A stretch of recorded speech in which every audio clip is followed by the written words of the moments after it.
గతం ప్రజలకు గుర్తుండదు అన్న నమ్మకంతో ఇప్పుడు మరోసారి అలాంటి అబద్ధాలు, అలాంటి మోసాలు, మరో మేనిఫెస్టో పట్టుకొని బంగారు కడియం ఇస్తానని ఊబులోకి దింపి మనుషులను తినేసే కథ ఆ పులి మాదిరిగా ఈరోజు ఎర చూపిస్తా ఉన్నాడు ఈ పెద్ద మనిషి చంద్రబాబు నాయుడు గారు. రంగురంగుల మేనిఫెస్టో అంటున్నాడు, 6 స్కీములు అంటాడు, ఇంకా 6 రావాల్సినవి ఉన్నాయి అని అంటాడు. రంగురంగుల మేనిఫెస్టోతో మళ్ళీ మోసం చేసేందుకు బయలుదేరాడు ఈ పెద్ద మనిషి. నిజంగా చంద్రబాబు నాయుడు గారి మనస్తత్వం ఎలాంటిది అనంటే, చేసేది ఎలాగో మోసమే కాబట్టి అబద్ధాలు చెప్పేటప్పుడు బాబు దారిద్ర్యం ఎందుకు అన్నది బాబు నైజం.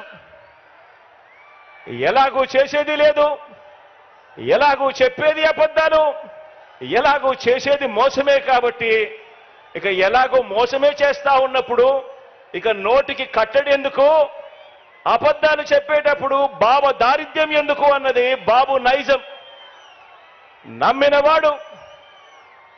నమ్మినవాడు మునుగుతాడు, నమ్మించిన వాడు దోచుకోగలుగుతాడు అన్నది బాబు సిద్ధాంతం.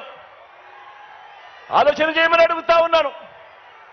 చంద్రబాబు నాయుడు గారు 3 సార్లు ముఖ్యమంత్రి అయ్యాడు, 3 సార్లు తాను మేనిఫెస్టోను ప్రవేశపెట్టాడు.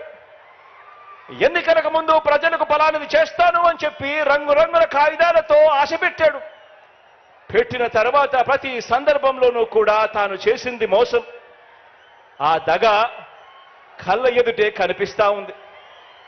కాబట్టే చంద్రబాబు వాగ్దానాలన్నీ మోసాలేనని, ఏనాడు అమలు చేయలేదన్న నిజాన్ని ఇంటింటికి వెళ్ళి కూడా, ఇక్కడున్న ప్రతి కార్యకర్త ఇంటింటికి వెళ్ళి కూడా చెప్పాలి. చంద్రబాబు నాయుడు గారిని, ఆయన అబద్ధాల్ని నమ్మకండి అని ప్రతి ఇంటికి వెళ్ళి చెప్పాలి. బాబు వంచల్ని, బాబు మోసాల్ని భరించలేక కదా, చంద్రబాబు నాయుడు గారి మోసాలని, చంద్రబాబు నాయుడు గారి వంచల్ని భరించలేకే కదా 5 ఏళ్ల క్రితం రాష్ట్రంలోని అన్ని సామాజిక వర్గాలు, రాష్ట్రంలోని అన్ని ప్రాంతాల వారు, మొత్తం ప్రజలందరూ కూడా చొక్కా మడతేసి